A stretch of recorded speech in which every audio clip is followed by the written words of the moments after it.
So over the last 18 months, the City of Johnston has been going through the process of updating our zoning ordinance and our subdivision regulations, which are the ordinances that regulate how people can use their land, how land can be developed. We haven't done this extensive of an update since 1982, so it's been a long time. And as we went through our Thrive 2040 comprehensive plan back in 2020, well, we recognized that this process was needed to really modernize our codes, to make sure our codes met with current sort of construction and development standards, and to make sure we were addressing sustainability issues as well. As part of the zoning code update, one of the things that we looked at were the zoning districts that we had in place, and we realized that in some commercial areas and in some residential areas, we had more districts than we needed, and districts that really overlapped a lot. And so what we've done is combined some districts and created some new districts. And as a result of that, once the new code is adopted, one of the things we'll have to do is go in and do some rezoning actions to adopt the new districts to some of these properties. As part of that rezoning process, all property owners will be notified of that action, and we'll be able to review the new code and their current code.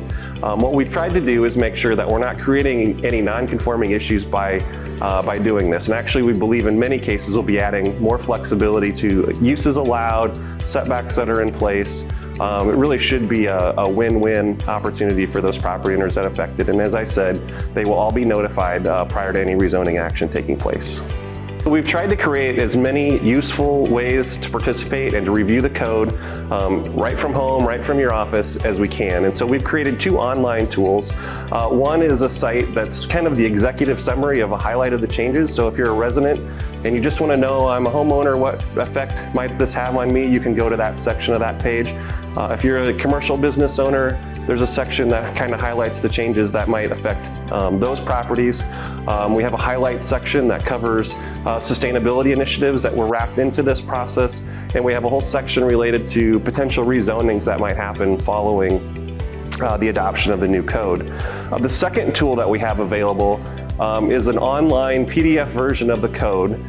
It's all hyperlinked, it's got a table of contents, and you can literally click your mouse anywhere in that code and type in a question or a comment related to that section of the code. And that comes back to staff, and we can review your question or comment and respond to it right directly related to the exact question you had inside the code. So we also want to make sure people can come in and ask staff any questions that they might have about the zoning update process. And we've created 2 weeks, one in December and one in January, where we're keeping our calendars clear, and you can just drop in anytime between 8:30 and 11:30 in the morning, or 1 and 4 in the afternoon, and staff will be available to answer your questions that you might have. And those are occurring the week of December 12th and the week of January 9th. We also have an opportunity to have an open house. That'll be January 10th from 5:30 to 7, and that'll be an opportunity for folks to come in and ask questions that they might have of staff related to the zoning code update process.